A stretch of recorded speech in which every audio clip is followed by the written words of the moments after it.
Mesdames et messieurs, bonjour à tous et bienvenue à notre webinaire InfoStyle. Nous organisons aujourd'hui une table ronde à propos de l'acier et du rôle qu'il peut jouer pour atteindre des objectifs de circularité dans la construction.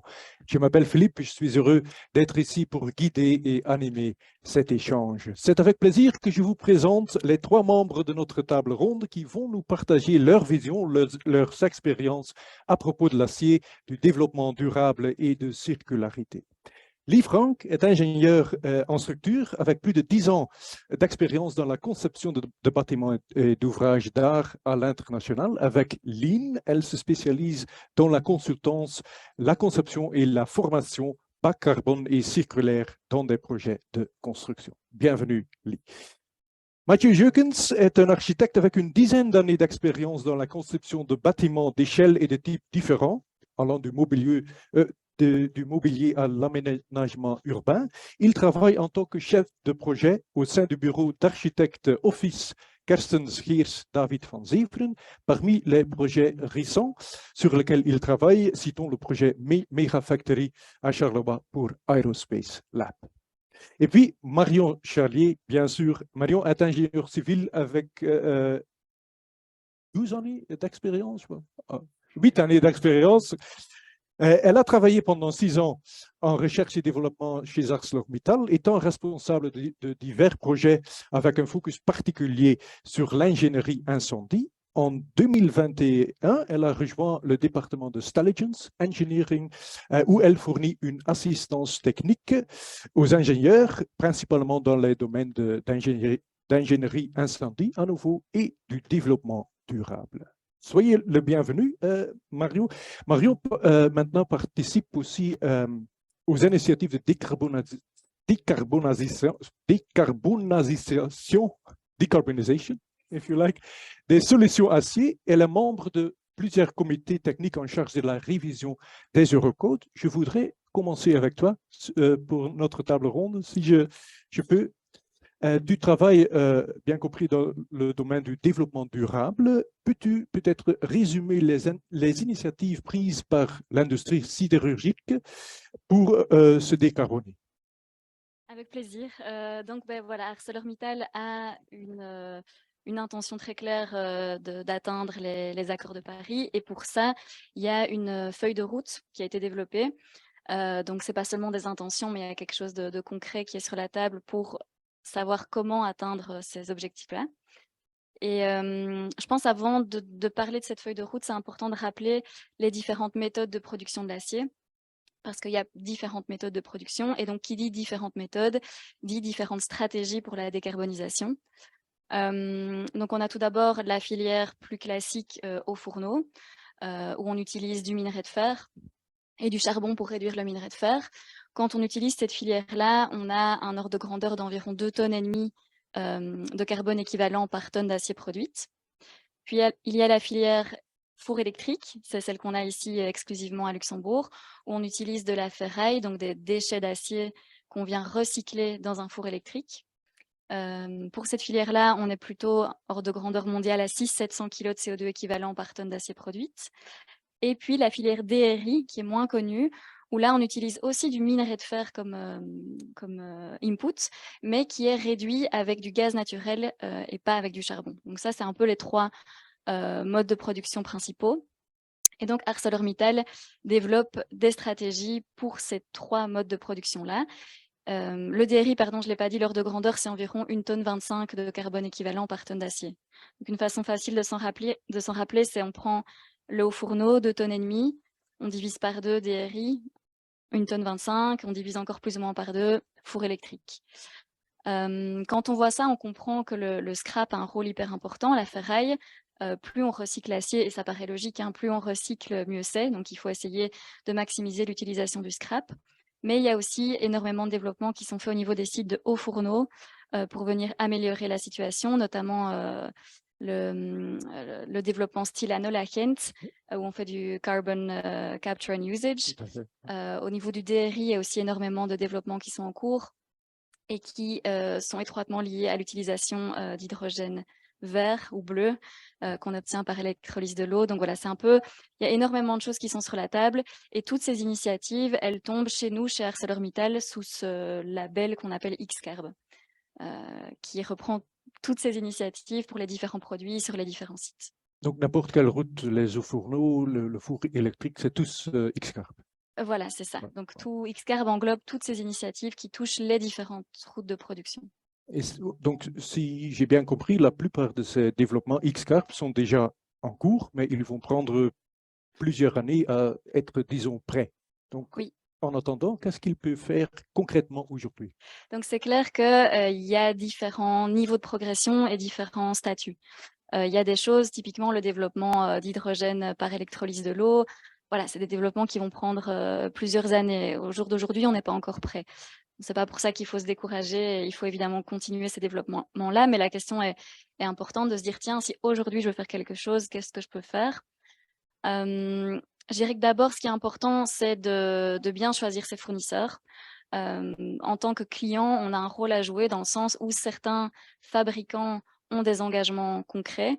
Donc là, en tant que consommateur, quel fabricant je décide d'encourager dans sa démarche, quel fabricant a des engagements vrais et concrets, comme par exemple, il y a certains, quand on revient dans le domaine de l'industrie de l'acier, il y a la certification Responsible Steel qui atteste des caractères ESG.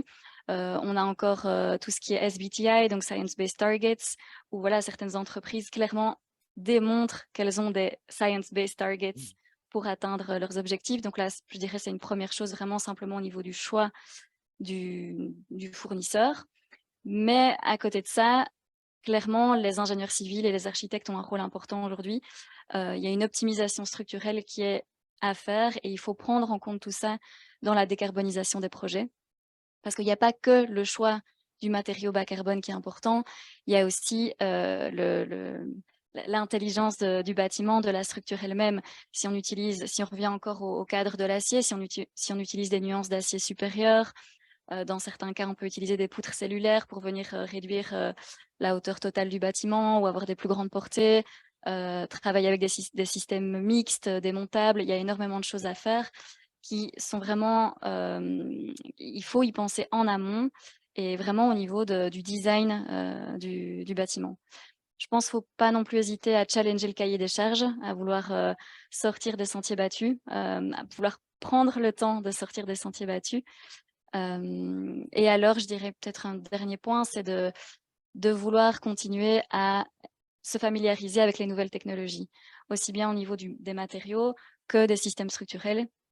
Parce que voilà, il y a beaucoup de choses qui sont en train d'évoluer pour le moment, plein de choses qui sont en train de sortir, mais tout est très récent. Il ne faut pas hésiter à se renseigner et à avoir cette espèce de bonne volonté de vouloir mettre ça en œuvre. Bien compris, et tu parles de l'intelligence du bâtiment, donc on ne peut pas dissocier l'acier et la structure, c'est C'est ça. presque comme la philosophie Intelligence, quoi, une approche de la construction qui considère les bâtiments de façon holistique. Exactement. J'ai deux autres membres de table ronde pour challenger les cahiers de charges. Lee, tu accompagnes des acteurs du milieu de la construction dans l'établissement de leur feuille de route. Quel retour d'expérience peux-tu partager concernant l'élaboration de stratégies durables? Merci Philippe. Donc, une chose qu'on observe et que ce qui est vraiment motivant, c'est qu'on passe vraiment maintenant de cette philosophie énergie à une philosophie plus vraiment le carbone dans toute la durée de vie du projet. Donc ça, c'est très positif, bien sûr, parce qu'on faisait cette erreur pendant trop longtemps, où on réfléchissait que à vraiment l'énergie que nos bâtiments utilisaient. Et je vois que ce changement de réflexion, elle avance, mais elle est encore moins, elle n'est pas distribuée uniformément. Donc, si on prend certains pays comme aussi l'Angleterre, je pense, où la France a commencé plus tôt et donc les gens sont plus à un niveau où vraiment ils ont les stratégies, aussi les feuilles de route, bien sûr, pour implémenter tout ça. Moi, je suis basée au Luxembourg maintenant et ce qui est bien aussi qu'on voit aussi au Luxembourg, on est en train de faire ce pas. Donc, la semaine dernière, on a officiellement aussi annoncé la feuille de route du Luxembourg bas carbone. Donc, l'idée ici, c'est de passer de ce passeport énergétique qu'on a déjà pour les bâtiments, un passeport vraiment des gaz à effet de serre pour le bâtiment tout au long de la durée de vie. Et évidemment, pour faire cette transition, il faut avoir toute une méthodologie de calcul, les EPD. Donc, il y a un travail énorme à faire pour arriver à ce point-là. Et si je regarde un peu, disons, l'industrie au Luxembourg, vraiment côté industrie, acier ou ciment, les feuilles de route sont en place, mais les architectes, les ingénieurs, aussi les promoteurs, les entreprises de construction, bien sûr, ils ont un grand défi parce que c'est difficile maintenant de savoir, OK, qu'est-ce qu'il faut réellement faire. Et je vois un peu ce piège aussi un peu que c'est vraiment pas seulement une question de spécification de matériaux. Tu as un peu parlé de ça, Marianne. Donc, bien sûr, tous les matériaux sont sur une trajectoire de réduction carbone, mais ça va vraiment au-delà de là. Et il faut passer, c'est pas suffisant parce que si on compare même les matériaux entre eux, acier, béton, même bois, bien sûr, il y a une différence. Le bois, souvent, s'il est utilisé de la bonne manière et on regarde vraiment sur toute la durée de vie, il est un peu mieux, mais ça dépend beaucoup plus d'autres facteurs, des facteurs de conception. Donc moi, dans mon travail et aussi dans l'élaboration de feuilles de route avec ces acteurs, j'essaie vraiment de les pousser vers une stratégie conception bas carbone et aussi circulaire. Donc, le bois, c'est pas toujours la plus bonne solution, quoi. Ça peut, mais c'est pas simplement en choisissant un matériau Ouais. sur un autre qu'on va forcément faire un bâtiment qui est plus bas carbone et aussi plus circulaire.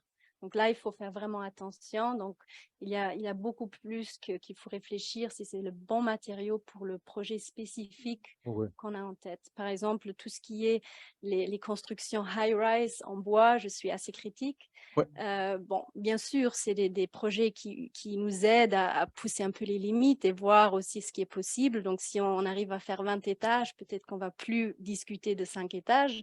Mais on voit que quand même, ça a des limites, point de vue résistance au feu, point de vue aussi stabilité, aux charges latérales. Donc, on doit aussi mettre beaucoup d'autres matériaux dans ces projets-là. Donc là, je ne suis pas toujours sûre si on va dans la bonne direction. Et établir les feuilles de route, c'est pas mal boulot, je pense. Donc, dis-moi, quels sont les pièges, les concepts clés à bien comprendre si on veut s'assurer de ne pas se tromper de stratégie? Marianne avait déjà un peu mentionné ça. C'est vraiment, vraiment important qu'on commence tout au début d'un projet. En fait, je ne sais pas si on peut montrer un de mes slides. Donc, si on regarde un peu au fur et à mesure d'un projet, on sait qu'on fixe les choses au fur et à mesure qu'on avance dans un projet. Donc, les opportunités pour faire des changements se réduisent et le coût pour faire des changements augmente. Donc, si on ne commence pas avec ces réflexions tout au début, on a déjà loupé une bonne partie des opportunités qui ne nous coûtent pas cher. Donc, là aussi, l'importance d'avoir l'équipe en place. L'ingénieur en structure joue un jeu très important. Si on regarde sur un bâtiment, souvent plus que la moitié du carbone est dans la structure. Donc, il faut vraiment avoir cette équipe architecte, ingénieur en place dès le début. Et une fois qu'on a ça, la stratégie, peut-être que je montre mon prochain slide là, il faut vraiment avoir une stratégie de conception bas carbone avec disons, des sujets au fur et à mesure du projet quand on avance. Donc, une des premières questions à se poser, c'est est-ce qu'il faut vraiment construire? Et je sais que c'est une question difficile à mettre sur poser. la table. Je pense qu'on Je sais que c'est difficile, mais quand même, je pense que tu vas aussi en parler. Hein. C'est une question aussi qui est importante, je pense. Ouais. Qui est importante. Donc aussi, la question, est-ce qu'il faut démolir? Grand sujet aussi au Luxembourg, on démolit encore énormément. Et là, vraiment, si on regarde point de vue calcul, c'est difficile de montrer qu'à la fin, on arrive encore à faire un bâtiment qui est plus bas carbone que comparé si on avait gardé ce bâtiment en place et avait fait des rénovations. Donc ça, c'est les grandes questions à commencer. Donc, et une fois qu'on a décidé, OK, il faut construire, la prochaine question, c'est est-ce qu'on ne peut pas construire moins? Donc, moins aujourd'hui, ça veut dire programmation. Est-ce qu'on peut réduire? Est-ce qu'on peut mettre deux fonctions en une? Est-ce qu'on peut faire moins d'espace? Et aussi, point de vue bien sûr structure, est-ce qu'on peut réutiliser ce qui est déjà en place ou réutiliser des matériaux d'un autre site? Et ensuite, construire moins dans le futur, donc tout ce qui est lié à la réutilisation future. Donc ça, c'est les grandes questions. Et ensuite, je vais juste brièvement parler du prochain chapitre que je trouve très intéressant en tant qu'ingénieur en structure, parce que là, c'est vraiment les grandes décisions, concepts de conception, structure, ensemble avec l'architecte, bien sûr aussi. Donc, on voit par exemple que les portées jouent un rôle important. Donc, réduire les portées, normalement, veut dire moins de carbone. Les descentes de charges qui sont plus directes, donc éviter les grands porte-à-faux, éviter les structures de transfert. Donc, on arrive aussi à une architecture qui est aussi plus directe, plus simple que peut-être ce qu'on avait fait les années d'avant. Quand on parle acier, rapidement aussi, des solutions où on essaye de réduire la profondeur, là aussi, on va toujours dans un domaine où on a plus de carbone. Et aussi, si on a des problèmes de flèches, est-ce qu'on ne peut pas utiliser des contre-flèches au lieu de mettre des sections plus profondes pour rigidifier la structure? Donc, il y a je donne que quelques exemples, mais il y a plein de choix conceptuels qui ont un effet énorme sur le carbone, plus que peut-être la spécification bas carbone du matériau qui, pour moi, devient une prochaine étape. Marion, je vois que tu es d'accord avec lui. 100%. Bien compris, elle parle de réutilisation, d'optimisation d'une notion de sobriété. Oui, Quoi. exact. Nous parlons aujourd'hui également de durabilité, mais honnêtement, Marion, tout le monde est en train de parler de sustainability, quoi. Donc, plusieurs mots différents sont couramment utilisés pour parler de sustainability. On a circularité, analyse de cycle de vie, empreinte carbone, spécification verte. Est-ce que tous ces concepts sont équivalents? Non. Et c'est ça un peu le piège aujourd'hui, je pense. Bon, c'est très bien qu'on parle de tous ces thèmes, de tous ces sujets que tu viens de mentionner, Philippe.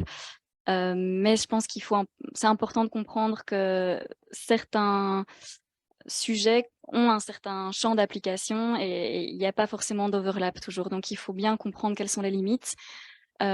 Aujourd'hui, on parle beaucoup de diminuer le carbone incorporé des bâtiments. Donc là, c'est vraiment calculer quel est le global warming potential, le potentiel de réchauffement climatique d'un bâtiment. Pour ça, on va faire des analyses de cycle de vie. Donc ça, c'est une méthodologie scientifique et normée d'ailleurs, qui se base sur, donc le nom parle de lui-même, c'est une analyse de cycle de vie. On considère le bâtiment sur toute sa durée de vie. Et pour quantifier l'impact des matériaux dans ce bâtiment, on va utiliser des EPD, des fiches de déclaration environnementale, qui sont des documents qui sont validés en externe, encore une fois basés sur une méthodologie normée et scientifique. Donc voilà, là c'est vraiment le focus de dire je veux que mon bâtiment ait sur tout son cycle de vie le moins de carbone incorporé possible. Ça c'est une chose. Après on peut aussi par exemple parler de circularité. Et là, qui dit circularité dit réutilisation des matériaux. Et des fois, ça peut être contradictoire parce qu'on peut se dire, OK, si je veux quelque chose de circulaire et que je veux pouvoir réutiliser mes matériaux, je vais faire un design pour démantèlement. Donc potentiellement, mon premier bâtiment qui va être conçu pour être démonté aura plus de carbone incorporé parce que j'aurai un petit peu plus de matière que si je l'avais optimisé à fond. Mais par contre, in fine, je vais pouvoir le démonter, réutiliser les matériaux. Donc là, ce sera à partir du deuxième cycle, de la deuxième vie des matériaux, qu'il y aura une vraie diminution du carbone incorporé. Donc voilà, à un moment donné, je pense que c'est des choix à faire. Il n'y a pas de bonnes ou de mauvaises solutions, mais il faut comprendre que tous ces concepts ne vont pas forcément tous dans la même direction. Et je pense qu'il est important de mentionner aussi, c'est tout ce qui est certification. On entend beaucoup parler des certifications BREEAM, LEED, WELL, qui sont connues, je pense, de tous comme étant des certifications de sustainability, ce qui est le cas. Mais ce n'est pas parce qu'on a un rating BREEAM excellent qu'on a minimisé le carbone incorporé du bâtiment. D'ailleurs, en fait, honnêtement, ce critère-là, il a un rôle très mineur dans l'évaluation BREEAM. Donc, BREEAM a un scope beaucoup plus large. On va regarder pour tout ce qui est utilisation d'eau, le chauffage, l'opération du bâtiment. Donc voilà, je pense qu'il ne faut pas tomber dans ces pièges-là de dire « Ah, parce que j'ai un bâtiment qui est BREEAM Gold, alors j'ai minimisé mon impact carbone. » Non, ce n'est pas le cas. Donc, il faut bien avoir ces différents concepts en tête et bien choisir quelle est sa cible, en fait, quelle est pour mon projet ce à quoi je veux arriver. Est-ce que c'est un concept démontable, circulaire? Est-ce que je veux minimiser le carbone? Les deux. Des fois, c'est possible. Mais... Donc, la sélection des matériaux, c'est horses for courses, quoi. Ouais.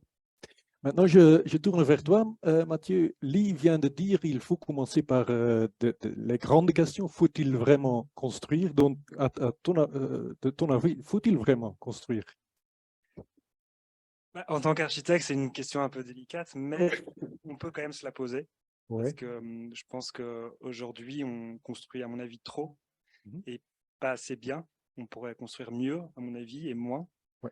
On pourrait aussi, on pourrait parler dans ce cadre-là, on parlait de sobriété, de simplicité, de rendre les choses voilà, plus sobres. On pourrait parler aussi d'économie de moyens, c'est-à-dire de réduire en fait les ressources dans le cadre du projet, mais aussi réduire les coûts. Je pense que les deux peuvent aller de pair, mais tout en gardant l'idée que ça peut être moteur de créativité et d'opportunité. Réduire les coûts ne veut pas dire abaisser ou en tout cas réduire la qualité du projet. On peut tout à fait penser les choses ensemble et de trouver des solutions innovantes en pensant justement à réduire les matériaux. On parlait d'optimisation de structure. Je pense que oui, là, on est dans le vif du sujet aujourd'hui, dans la situation où on se trouve. Oui. Et en tant qu'architecte, Mathieu, tu as l'occasion de pouvoir suivre des projets depuis les premières ébauches jusqu'à leur exécution. À quelles étapes penses-tu qu'il est le plus facile et efficace de pousser pour une solution circulaire et vice-versa, si vous voulez? À quel stade de projet ressens-tu le plus de difficultés, sinon de la résistance? Lille le disait bien, et je pense que c'est crucial que ce soit au début du projet, dès la conception, de se poser les bonnes questions, de challenger le cahier de charge. Comme la courbe liée à Oui, montré. tout à fait. Je pense qu'on est en fait un peu dans une époque charnière où on arrive des années passées où on avait en tout cas un confort et plein de choses qui ont créé on va dire des normes de base qui font qu'il y a une surcharge, à mon avis, sur les bâtiments qu'on pourrait réduire en optimisant, en réflexion sur la programmation, mais en réflexion sur notre confort aussi.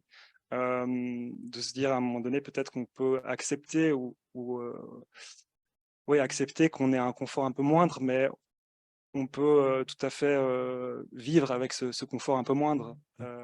Et donc, ça, c'est un peu ces questions-là qui sont posées aux architectes et aux auteurs de projets en général à l'heure actuelle.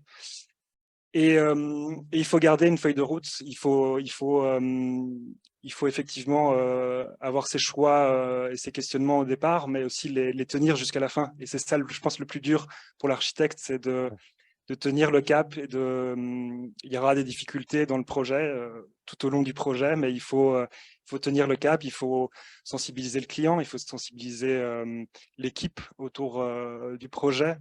Je pense voilà, il y a un gros travail à faire, s'il y a de nets progrès qui ont été faits, mais je pense voilà, il faut continuer dans ce sens. Et quand on parle des matériaux, dis-moi, Mathieu, pour quelles raisons aimes-tu travailler avec l'acier dans tes projets? Alors, on parlait oui, on a un webinaire sur l'acier, mais en tant qu'architecte, je pense qu'on n'a pas un matériau fétiche, en tout cas pas en tout cas à l'agence, on n'a pas de matériau fétiche. Je pense à l'agence, on travaille plus sur une question de réflexion ou de recherche sur la géométrie, sur les formes simples. On parlait de simplicité, nous on travaille aussi sur des formes simples, claires, donc le carré, le rectangle, le cercle. Après, on n'est pas attaché sur un matériau en particulier. Je pense qu'on essaye plutôt de travailler sur une réflexion de cohérence entre la forme et le matériau choisi, ou en tout Au cas final, c'est comme ça qu'on arrive au meilleur bâtiment. Hein. Oui, tout à fait. Et je voudrais dire que oui, par rapport à l'acier, effectivement, c'est un matériau extraordinaire pour les grandes portées, pour l'optimisation peut-être des hauteurs et de plancher. On parlait des poutres cellulaires. On est actuellement occupé avec un projet très intéressant industriel à Charleroi. On utilise des poutres cellulaires dans lesquelles on peut faire passer les techniques et donc, in fine, réduire la hauteur du bâtiment et donc réduire les ressources. Donc voilà, pour ces raisons-là, je pense que l'acier a toutes ses qualités. Ouais, nous sommes en train de parler de la durabilité de l'acier, un matériau qui est aussi recyclable à l'infini. Lee, de ton expérience en tant qu'ingénieur structure, quels sont les exemples pour lesquels l'acier a pu participer à la circularité du projet, ou même les exemples où l'acier aurait pu être utilisé autrement pour améliorer la circularité? Donc, un peu comme Mathieu a dit aussi, donc l'acier, souvent, pour nous aussi, quand je travaille plus en tant qu'ingénieur de conception de projet, on choisissait souvent l'acier quand on avait affaire avec des longues portées, avec des charges élevées, avec peut-être des sites où on n'avait pas beaucoup d'accès, ou si la profondeur était limitante pour, par exemple, minimiser les excavations et tout ça.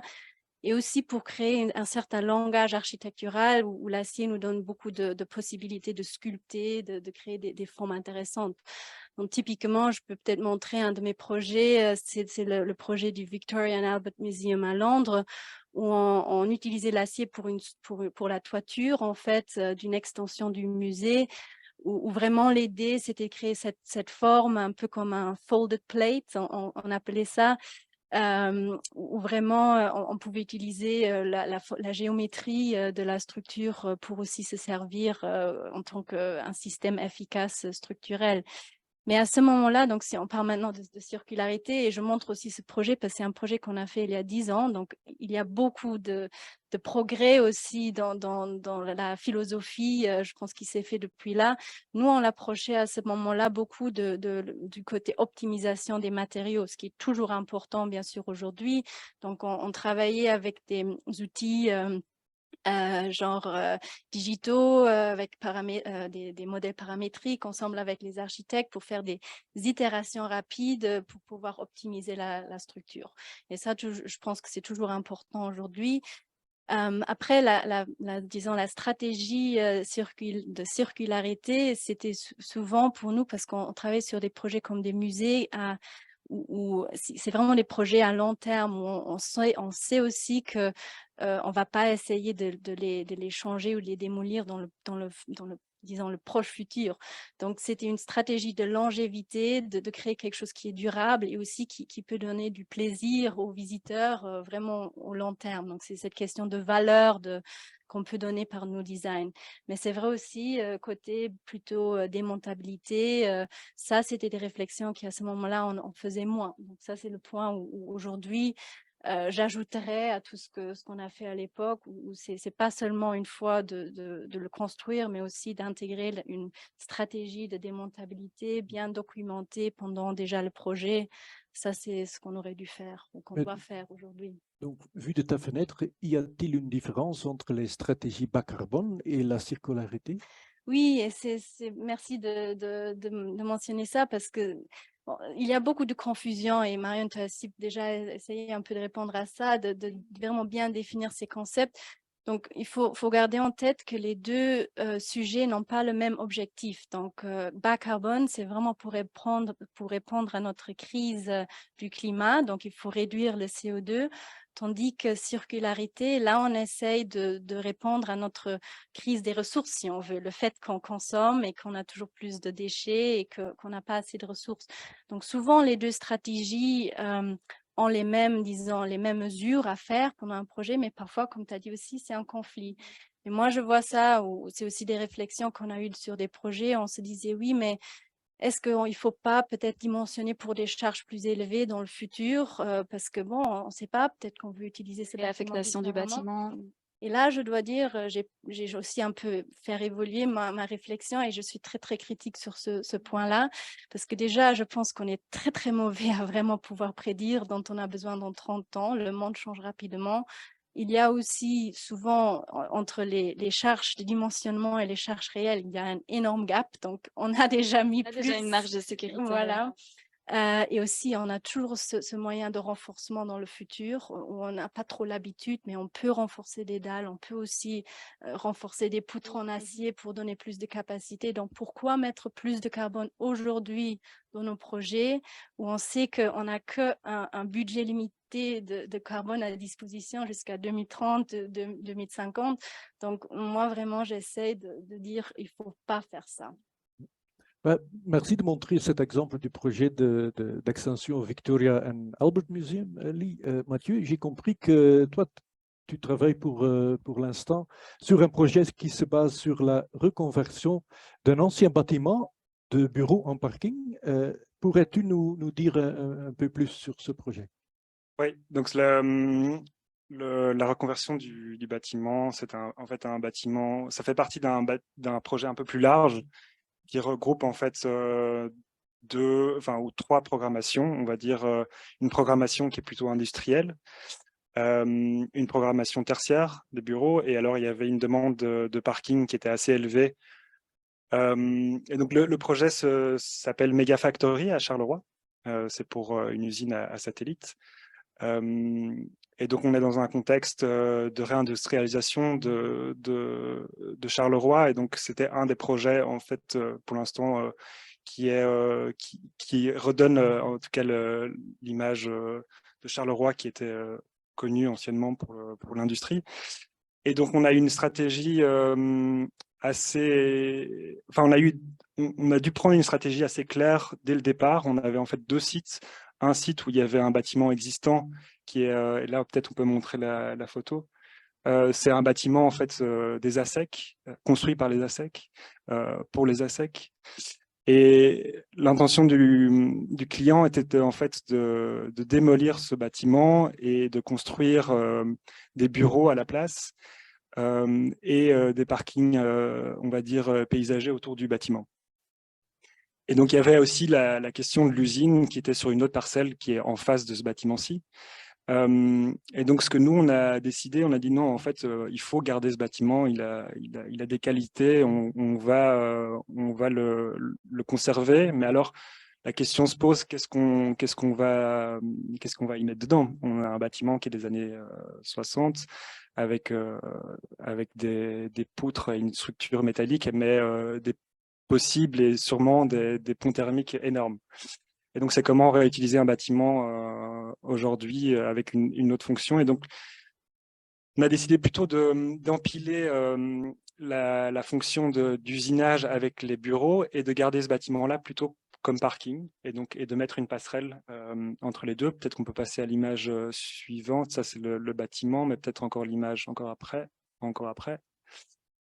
Voilà, ça c'est le projet actuel. Et donc on voit donc le bâtiment d'industrie et de bureaux en forme de pilule. Et puis à gauche, peut-être un peu moins visible, mais entre la végétation foisonnante, on a le parking qui est conservé et une passerelle qui relie les deux bâtiments. Et donc ça, c'était une des stratégies. On parlait de stratégie au départ du projet. Ça, c'était une des stratégies importantes du projet, c'était de dire, OK, on conserve le bâtiment et on le transforme avec une fonction autre. Mais la structure du bâtiment permettait justement cette transformation et cette reconversion en parking. Puis évidemment, un parking, ça a besoin d'une rampe. Là, dans ce cas-ci, on a mis des ascenseurs à voiture, mais donc voilà. C'est vraiment impressionnant, Mathieu, votre Mega Factory. Est-ce que tu peux partager d'autres exemples de projets? Oui, on a actuellement sur un autre projet où on a aussi une réflexion dès le départ, c'était de savoir est-ce qu'on conserve le bâtiment ou pas. C'est donc dans le quartier européen, rue Montoyer, à Bruxelles, oui. Bâtiment des années 70 avec des hauteurs sous plafond très basses. Et donc, avec toutes les normes actuelles et donc tous les besoins de confort pour un bureau actuel, on avait en fait une grosse question, c'est comment est-ce qu'on peut conserver en fait la hauteur minimale pour un bureau. Et donc, on s'est vite rendu compte en fait qu'il n'y avait pas la place pour mettre le réseau de ventilation. Et donc, on est parti sur une stratégie de extérioriser en fait le réseau de ventilation. Et donc là, peut-être on peut montrer l'image. Et donc là, ce qu'on a fait, c'est qu'on a mis en fait tout le réseau de ventilation en façade. Et donc ça devient une stratégie de se dire, voilà, on extériorise et donc on garde les hauteurs libres généreuses, ou en tout cas de ce qu'elles sont. Et on crée une maille qui devient une maille technique, mais une maille architecturale. Et donc là, ça devient presque une qualité pour le projet, cette réflexion. Et donc, si on passe sur l'image suivante, ça donne le caractère au bâtiment. Et donc, là, par exemple, pour rentrer un peu plus dans le détail, on a fait un espèce d'emballage des éléments de ventilation par des tôles en acier perforé. Et ça redonne en fait une nouvelle image au bâtiment, mais en gardant la structure intacte. Donc voilà, ça c'est encore un autre projet, on va dire. Ça montre clairement, Mathieu, que la construction, c'est que des matériaux, c'est aussi la créativité de l'architecte. Oui, je pense qu'on doit essayer de trouver, toujours essayer de trouver ouais, d'avoir une liberté et puis de trouver, d'être astucieux, intelligent, ouais.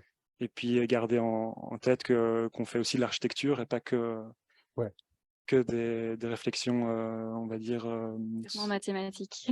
Ouais. C'est un bel exemple, je pense, parce qu'il y a pas mal de gens qui peuvent avoir cette crainte de dire « Ah, mais si on fait du bas carbone, de la sobriété, du démontable, on va se retrouver dans quelque chose de... voilà, on met un frein à la créativité, on va se retrouver dans des bâtiments qui sont moins esthétiques, moins libres. » Et là, je pense, voilà, tu nous montres des beaux exemples, des beaux contre-exemples. C'est un levier, pas un frein sur la créativité. Non, ça doit surtout pas être un frein.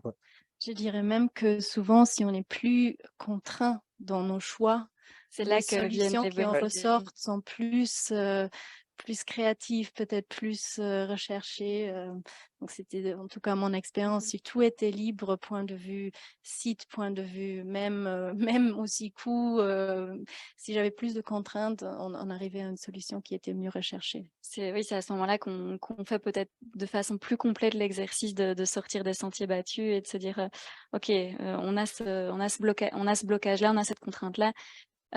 Qu'est-ce qu'on fait et qu'on peut faire des brainstorming et avoir des idées plus peut-être audacieuses, mais voilà, pour faire face à tout ça. Marion, comme j'ai dit au début, tu es impliquée dans plusieurs comités techniques de normalisation. En quoi ceux-ci sont essentiels à la mise en œuvre de solutions circulaires? Les normes, voilà, c'est quelque chose d'évidemment très important dans tous les domaines. Hein. Il faut toujours pouvoir montrer qu'on suit les normes qui sont en vigueur dans les pays dans lesquels on travaille. Et là, on est dans un moment un peu crucial dans le sens où les Eurocodes, les normes de calcul des constructions, sont en train d'être révisées. Bon, on arrive déjà à la fin de la révision de la nouvelle génération des Eurocodes, mais il y a des choses qui sont en train d'être faites, même si on arrive un peu dans ce dernier kilomètre. Il y a notamment, là je reviens dans le cadre acier, dans le subcommittee 3, donc tout ce qui touche l'Eurocode 3 pour le calcul des structures métalliques. Il y a un nouveau ad hoc group qui a été créé pour tout ce qui est calcul, règles de rénovation et de réutilisation de l'acier, où des experts sont en train d'analyser des sujets comme les connexions, la résistance au feu, la fatigue, les coefficients partiels de sécurité, comment est-ce qu'on doit considérer tout ça si on veut faire de la réutilisation d'acier.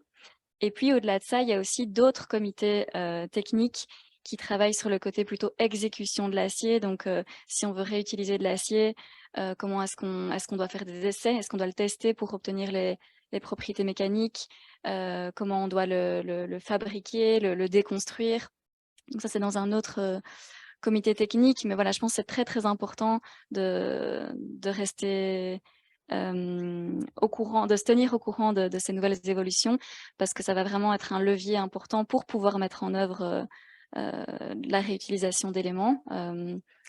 Et au-delà de ça, au-delà du côté purement Eurocode, il y a d'autres guidelines, livres, développement de recherche qui sont en train d'être faits Il y a des projets de recherche, il y a le projet de la petite maison, je pense qu'on va en parler plus tard ici à Luxembourg. Donc vraiment des guidelines, donc vraiment des livres qui décrivent quel est le protocole, quelle est l'approche à suivre si on veut réutiliser des éléments. Et ce sont des guidelines qui sont issus de projets de recherche dans lesquels il y a plusieurs acteurs qui sont impliqués, que ce soit des académiques, des industriels, des centres de recherche, des constructeurs. Donc c'est vraiment ça a une valeur ajoutée importante. On a notamment aussi le guide du SCI, donc de Steel Construction Institute au Royaume-Uni, qui a développé vraiment un protocole très très concret, très pratique sur la réutilisation de l'acier. Donc je pense voilà, tout ça c'est essentiel de suivre ces nouveaux développements, et ça rejoint un peu ce que je te disais tout à l'heure, Philippe, de dire dans ce domaine, il ne faut pas hésiter à faire un peu son travail de chercheur et de state of the art et vraiment à se tenir au courant des nouvelles technologies. Bien sûr, mais donc j'entends des mots comme livre, cahier de charge, normalisation, certification. Mathieu, comme architecte, c'est pas un frein sur ta liberté, sur ta créativité, ce tas de papier? C'est vrai que ouais, enfin, il y a en tout cas des pressions sur le métier d'architecte d'un certain nombre de choses, on va dire plutôt comment dire, de normalisation. Ouais. C'est assez lourd, mais en même temps, comme disait Lee, les contraintes sont là aussi pour nous aider, pour nous challenger. Et donc, je pense pas que c'est un frein. Après, c'est vrai que de temps en temps, on pourrait essayer de Dévier un dévier un petit voilà. peu. Ouais.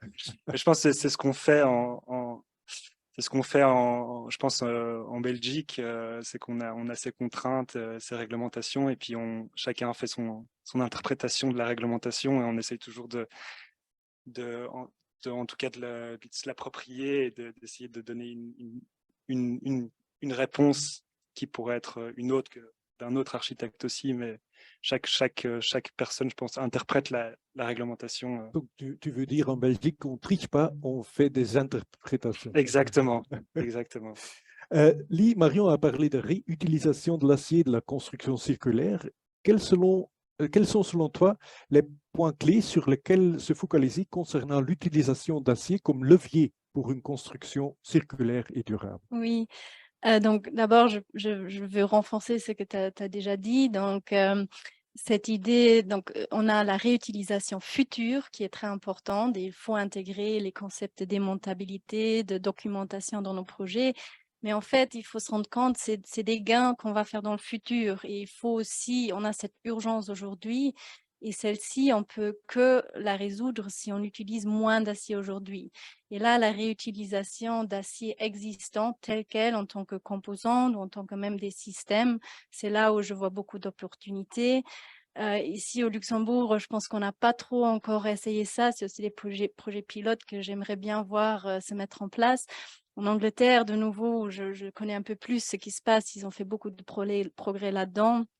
Et aussi, comme tu as dit, les guidance de SEI et tout ça, ça nous aide vraiment en tant qu'ingénieur aussi de savoir, OK, qu'est-ce qu'il faut faire, avec combien de tests il faut faire. Donc, toute vraiment cette nouvelle réflexion d'avoir un matériau qui a été déjà utilisé. Voilà, mais on a de l'aide, donc on n'est plus tout au début. Donc ça, c'est un point. L'autre point que j'ai déjà fait, où je vais juste encore une fois le renforcer, c'est vraiment une question, il faut garder en tête, on doit utiliser moins de matériaux. Donc, on se trouve toujours dans la même situation où la conception, la bonne conception va être vraiment un concept clé. Et là, sur ce point-là, peut-être encore un point que je vais un peu renforcer, c'est cette question d'utilisation du matériau qu'on met en place. Et là, j'ai été assez choquée moi-même. Donc, si on regarde un bâtiment en acier, par exemple, on a fait des études en Angleterre où on a en fait regardé beaucoup de bâtiments en acier. On a regardé quelle est l'utilisation moyenne, donc quel est le ratio entre la demande structurelle et la capacité, donc la quantité de matériaux qu'on a mis en place. Et en moyenne, on se trouve à 50%. Donc, ça veut dire qu'en fait, on a mis 50% plus en place dont on aurait besoin. Et bon, je ne veux pas dire que c'est la mauvaise volonté ou que voilà, souvent, c'est des raisons comme par exemple, on pense en tant qu'ingénieur aussi que c'est plus facile à construire. Par contre, on n'a pas toujours le retour vraiment des entreprises de construction, si c'est vrai ou pas. Donc, il y a une certaine rationalisation des tailles de poutres qui se fait, qui est peut-être trop grossière. Il y a aussi un peu cette idée que oui, mais peut-être qu'il y aura des erreurs pendant la construction ou des changements de demande à la dernière minute, donc on met un peu plus. Mais aussi, je pense, un autre problème, c'est qu'il n'y a juste pas de pénalité pour faire ça. Et peut-être en tournant de l'autre côté, on n'a pas assez de motivation aussi financière pour mettre le temps aussi dans les projets, je dirais surtout dans le projet d'exécution, pour vraiment de prendre cette quantité de matériaux des projets dont on n'a plus besoin. Et voilà, donc là, je vois beaucoup d'opportunités en tant que manière de collaborer aussi avec les architectes, avec aussi genre le retour d'expérience des fabricants de matériaux, des entreprises de construction pour nous aider vraiment à optimiser nos bâtiments en termes d'utilisation. Marion, Liv vient de dire qu'il faut utiliser moins de matériaux. Tu as parlé du four électrique, de l'utilisation de scrap. Est-ce qu'on ne peut pas arrêter la production de l'acier entièrement et que fondre du scrap? Alors, non, on ne peut pas pour deux raisons. La première, c'est que la demande d'acier mondiale dépasse la quantité de scrap qu'on a aujourd'hui. Donc, autant on peut faire tout notre possible pour recycler un maximum du scrap. Ça, c'est clair, c'est évidemment très important et je pense la plupart des gens sont conscients de cet enjeu-là. Même si on recyclait 100%, la demande aujourd'hui est telle qu'on n'arrive pas à satisfaire tout ce qui est demandé. Et la deuxième chose, c'est qu'en fait, on ne peut pas produire tous les mêmes types d'acier avec la filière four électrique. Donc, comme je vous le disais au début, il y a différentes routes de production. Notamment, aujourd'hui, on a encore beaucoup de hauts fourneaux en Europe et dans le monde. Et il faut savoir qu'en fonction du type d'acier, du type d'application qu'on veut avoir, des fois, on est obligé de passer par la filière hauts fourneaux ou DRI qui requiert l'utilisation de minerais de fer, donc ce qu'on appelle l'acier primaire. Et c'est notamment le cas, par exemple, beaucoup pour l'industrie automobile. Tout ce qui est produit plat, très fin, en général, on a plutôt recours à cette filière où on va se baser sur l'utilisation de minerais. Dans la construction, je dirais qu'on est plutôt pas trop mal servi dans le sens où il y a énormément de produits qui peuvent être obtenus par la filière four électrique. Comme les poutrelles, par exemple, les pales planches, les barres à béton, voilà, il y a différents produits. Mais donc voilà, c'est vrai qu'il faut maximiser le recyclage, essayer d'utiliser un maximum de scrap, mais on ne peut pas simplement dire ok, on s'arrête là et le reste, on s'en occupe pas. Il y a un vrai besoin de venir décarboner la production d'acier primaire aussi. Bien compris. Et à propos de réutilisation de l'acier, qu'est-ce qu'il peut être mis en place aujourd'hui déjà? Alors, si on veut pouvoir réutiliser des éléments, donc je dirais que c'est vrai qu'aujourd'hui, on a pas mal de demandes. Ah tiens, on voudrait faire un projet en réutilisant des vieilles poutrelles, où est-ce qu'on peut en trouver? Et c'est vrai qu'aujourd'hui, en tout cas en Europe, le stock n'est pas encore vraiment là. Mais je dirais pour faire grandir ce stock, il y a un vrai besoin de concevoir pour la démontabilité. Parce que si on ne fait pas cet effort-là, on va avoir tendance à garder ces réflexes de démonter le bâtiment, couper les poutrelles en petits morceaux et les amener au four électrique, ce qui n'est pas forcément une mauvaise chose, hein, voilà, on recycle. Mais si on faisait certains efforts à gauche et à droite, on pourrait, grâce à la conception pour le démontage, arriver à stocker, à récupérer plus de poutrelles. Et ça demande, comme on en a parlé tout à l'heure, des conceptions qui des fois sont plus simples, plus directes. Donc ça, voilà, c'est un encouragement, je pense, qu'il faut amener. Mais il y a aussi des fois des systèmes, des petits développements qui existent à gauche, à droite. On a l'exemple de la petite maison à Luxembourg avec le projet Edge 2022. Aussi bien, des fois aussi pour les éléments non structurels, si on parle de l'intérieur des bâtiments. Je pense à l'entreprise Juno qui fait des cloisons qui sont démontables et réutilisables. Et cette entreprise garantit le rachat de la cloison une fois qu'elle arrivera en fin de vie. Donc là, on a des petits exemples de réutilisation dans un bâtiment, peut-être pas au niveau de la structure directement, mais quand même, ça joue un rôle dans le carbone total du bâtiment. Et alors, selon moi, ce qui est très, très important, c'est de bien s'entourer quand on veut mettre en œuvre des principes de réutilisation. Parce qu'on va devoir faire face à des questions complexes auxquelles on n'a pas l'habitude en termes de certification, d'assurance, de contrôle, de mise en œuvre. Et donc, il faut vraiment, je pense, avoir un consortium fort avec différents profils, que ce soit architecte, ingénieur, entreprise de construction, bureau de contrôle, ne pas avoir peur de demander de l'aide et essayer de s'entourer d'un maximum de profils variés et compétents.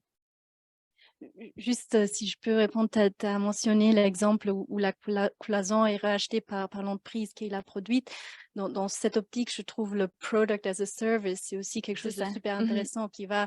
Là, on parle on l'achète et on le redonne, mais si la propriété des systèmes peut rester avec ceux qui l'ont fabriqué, je vois beaucoup d'opportunités là-dedans parce que là, ils sont vraiment forcés aussi d'aller dans une logique de maximisation de la valeur au long terme. Et moi, en tant que client ou même en tant qu'architecte, je pense que je n'ai pas le même savoir que cette entreprise a en tant que réutilisation. Donc, je vois beaucoup de potentiel là-dedans, même peut-être pour l'acier. C'est vrai, c'est vrai. Honnêtement, en fait, on le fait déjà pour nos pales planches. Mais c'est plus facile à mettre en œuvre parce que la durée de vie en général des pales planches, quand on parle parfois de murs de quai ou de fondations temporaires, la durée de vie est plus courte en fait. Donc on va louer les pales planches à nos clients pendant 1, 2, 3, 4, 5, 6 ans. Puis on va les récupérer, les reconditionner et les revendre. Donc c'est une démarche qu'on a déjà pour certains produits. Mais c'est vrai qu'au niveau bâtiment, construction, infrastructure, ça se fait pas encore, l'échelle de temps est beaucoup plus longue, heureusement. Mais pourquoi pas, honnêtement, c'est un business model vers lequel on pourrait aller. Et là, oui, on rentre totalement dans cette démarche de product as a service. Et c'est un chemin possible. Donc, dans certains cas, on loue les pales planches, on ne vend plus les pales planches, mais on est en train On les récupère. on les récupère. Oui. Je dois avouer, j'aime bien votre cloison réutilisable, Juno aussi. J'ai jeté un coup d'œil sur la vidéo et je pense qu'on peut vraiment dire que c'est du jetable ou circulaire, quoi. C'est ça, oui, oui, tout à fait. Lee, ma dernière question pour toi. Entre autres, tu essaies de rendre possible le lancement de projets à Luxembourg. Nous avons déjà mentionné la petite maison. Est-ce que tu peux parler de ce projet? Oui, bien sûr.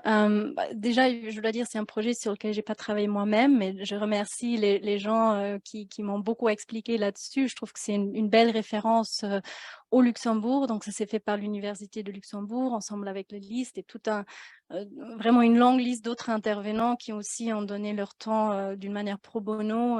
Je pense ce qui montre aussi que ce sujet de circularité, ça intéresse quand même pas moins de gens. Et donc, l'idée, c'est une petite maison, donc c'est un projet, je pense, de moins de 100 mètres carrés qui a été construit pendant une très, très courte période. Je pense qu'ils ont pris que 2 mois pour le construire, avec l'idée tout de suite derrière que quelques mois plus tard, il va être déconstruit. Donc, les éléments clés étaient vraiment la standardisation, la déconstruction et aussi la documentation. Donc, pour un peu donner les éléments clés là-dessus, si je passe à mon prochaine slide, donc si on veut réutiliser des éléments, bien sûr, les dimensions qu'on utilise, on devrait se mettre un peu plus d'accord sur les dimensions de base, hein.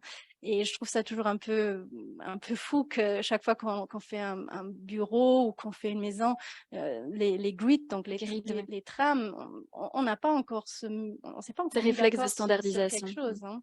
Donc, ils ont fait, je pense que c'était un projet de recherche. Auparavant, ils ont regardé quel est le module de base pour les projets commerciaux en Europe et aussi en Angleterre. Ils ont trouvé qu'en Europe, on utilise plutôt un multiple de 1,35 mètres. En Angleterre, c'est plus 1,5. Mais voilà, ça donnait une indication que, OK, peut-être en Europe, on se met maintenant d'accord sur 1,35. Donc, les portées choisies étaient des multiples de ce module de base. Et l'idée, c'est en fait que, bien sûr, si tout le monde le ferait, ensuite, on aurait des éléments de dimension standard. Là, on a un stock. Voilà, on a un stock. Après, on a le problème quand même que, OK, on a les portées qui sont les mêmes, mais les dimensions des colonnes, ils vont changer en fonction de la hauteur et des charges. Donc là, de nouveau, les poutres vont devoir changer de longueur. Et là, si je passe au prochain slide, ils ont développé une sorte de connexion qui peut en fait prendre en compte ces différences de largeur de la colonne et qui quand même donne une connexion encastrée au niveau de la poutre sans perdre de l'efficacité du système. Donc ça c'était une chose. Et ensuite, il fallait bien sûr aussi réfléchir entre les connexions entre les poutres en acier et les dalles en béton préfabriqué. Donc pour la démontabilité, d'utiliser une connexion monolithique, ça ne fonctionnait pas, mais on voulait quand même se servir de cette connexion composite pour utiliser le matériau de la meilleure façon. Donc, si je montre le prochain slide, ils ont développé une connexion boulonnée entre l'acier et les dalles en béton. Je pense qu'il y a déjà eu beaucoup de recherches là-dessus, mais l'idée, c'était vraiment d'utiliser une de ces solutions pour le projet concret. Et ensuite, la dernière chose, c'était bien évidemment la documentation. Donc, utilisant du BIM qui devrait déjà être plus la norme, mais aussi de BIM, de produire ensuite un catalogue des éléments utilisés qu'on peut accéder par code-barre quand on le scanne avec son téléphone et tout de suite on voit les dimensions des poutres, qui les a fabriquées et aussi on peut se les réserver. Donc, Oui. Si on a un projet dans le futur, il faut dire tout de suite, voilà, moi, j'en ai besoin. Et ce que je trouve très intéressant pour nous en tant qu'ingénieurs et architectes, c'est qu'en fait, si ça devenait la norme, on parlait des contraintes, mais en fait, ça inverserait un peu notre processus de design parce qu'aujourd'hui, tout est ouvert. Hein. On peut choisir n'importe quelle poutre du catalogue et on demande à ArcelorMittal de nous les fabriquer. Mais si on sait déjà qu'est-ce qui est à disposition, en fait, ça peut nous mener à des solutions très créatives où on a plus de contraintes et on fait la conception en dedans. Sur base de ça. Ouais. Marion, Lee parle de la petite maison, mais si je ne me trompe pas, ArcelorMittal a commencé, en effet, hier, la construction d'une maison assez grande à Kirchberg. Assez grande, oui. Est-ce que ça sera un projet qui montrera la circularité grâce à l'acier? Oui, tout à fait. Alors, les concepts qui ont été développés dans le projet dont Lee a parlé, c'est un projet de recherche européen qui s'appelait Reduce. Ces concepts-là ne seront pas utilisés dans le headquarters de ArcelorMittal au sens strict. Je voulais juste avant donner une petite parenthèse sur ce dont tu as parlé, Lee. Selon moi, pour la petite maison, ce qui a vraiment été une valeur ajoutée énorme, c'est le côté connecteur, cisaillement, donc pour pouvoir faire de la construction mixte et démontable. Parce que c'est vrai qu'on a tendance à penser qui dit démontabilité, dit construction non mixte. Et là, on perd un peu d'efficacité structurelle. Donc là, selon moi, c'est un système relativement nouveau et qui est vraiment important. Et en fait, là, on a fait le projet pilote de la petite maison qui était à petite échelle. Et maintenant, l'enjeu, c'est d'amener ça à une échelle plus grande pour un vrai bâtiment. Ça n'a pas encore été fait et ce ne sera pas le cas pour le Kirchberg. Maintenant, c'est clair que le bâtiment, le headquarters au Kirchberg, c'est clair que le bâtiment a été conçu selon des principes de durabilité, de circularité. Je pense qu'on aura énormément de choses à dire une fois que le bâtiment sera construit. Il y aura beaucoup de publications par rapport à ça. Mais la conception n'est pas basée sur le système de connecteurs mixtes démontables de la petite maison. C'est différent. OK. Mathieu, une toute dernière question pour toi. Quel serait le projet type sur lequel tu aimerais travailler si on arrivait à éliminer les principales difficultés rencontrées aujourd'hui? Donc, votre projet de rêve sans limitation, quel conseil aimerais-tu mettre en avant? Je pense que je vais retourner la question. Je vais dire plutôt, il n'y a pas vraiment de projet type. Il y a plutôt une démarche à avoir, ou en tout cas une une démarche qu'on peut avoir. On parlait de sobriété, on parlait de simplicité, on parlait d'économie de moyens. Je pense que on est en tout cas la génération d'architectes aujourd'hui, on est confronté à ces difficultés et je pense que c'est ça qui doit nous motiver et je pense qu'on peut pas faire abstraction de ça. Bien, on fait une architecture singulière, style Gehry, Frank Gehry ou Zaha Hadid, où on parle dans un délire autre, mais je pense que ces architectures-là, on ne peut plus les envisager dans une circularité, de dire on va à un moment donné standardiser les éléments pour les réutiliser pour les générations futures. Donc voilà, je pense que les questions, elles sont là et il faut les prendre à bras-le-corps. Ouais. Et puis, oui, il y a cette question de transmission pour les générations futures et de réfléchir les bâtiments pour qu'ils soient démontables ou réutilisables. Et donc, je pense que c'est ces questions-là qui sont importantes pour nous en tant qu'architectes aujourd'hui. Et puis, je pense qu'en tant qu'architecte, même à l'agence, on s'intéresse à tout. Donc, il n'y a pas vraiment un projet, fétiche, on va dire. Ça peut être du mobilier, ça peut être un aménagement urbain. Donc, on est intéressé par On tout. mange tout. On mange tout, exactement. 1 heure, ça va assez vite avec les interlocuteurs comme les miens. J'ai 1 minute et j'ai une question dans le Q&A, si je peux. Ça va comme ça. Dans la nouvelle législation luxembourgeoise, s'agit-il uniquement de l'empreinte carbone ou également des autres impacts environnementaux qui figurent dans les EPD ou des aspects de circularité?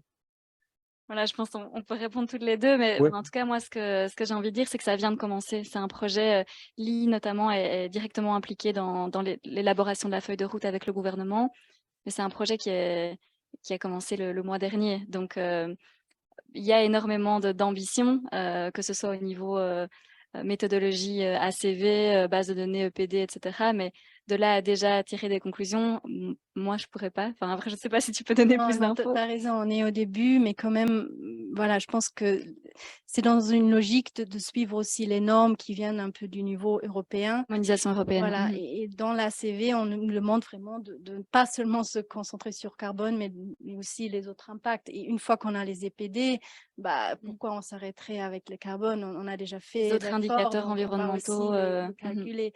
Mais je veux quand même dire que le focus est bien sûr sur le carbone et il y a ces côtés de calcul du carbone de nos projets, aussi du reporting qu'on devra faire. Mais aussi, ça va aussi dans l'autre direction où les objectifs nationaux, pour l'instant, n'ont pas mis vraiment un chiffre sur le embodied carbon qui va dans nos constructions. Donc, dans nos objectifs nationaux, on parle de l'énergie de nouveau, mais on ne parle pas de la matière grise. Et là aussi, comme il y a quand même une logique d'être complet et aussi de se rendre compte que si on ne fait pas ça, on n'est pas genre... comment dire, on n'est pas croyable. Oui. Donc, on va aussi définir des seuils pour ce qui est le carbone dans la construction même. Et si je ne dis pas de bêtises, c'est un projet qui va se dérouler sur une durée d'environ 1 an et demi. Donc, en même temps, c'est long et en même temps, ça passe très vite. Donc, ouais, je pense qu'il faut penser qu'à partir de 2027, on sera dans une situation où il faudra pouvoir calculer. Totalement prête. Okay. Au moins calculer. Ouais, ok. Tu as tout à fait raison, Marion, le temps, ça passe vite. Donc, je dois avouer, moi, je suis au bout du fil. Donc, je voudrais remercier les membres de notre table ronde, Marion Charlier, Lee Frank et Mathieu Jeukens. Merci à tous pour participer en ligne aujourd'hui. Je vous souhaite une belle journée et à la prochaine.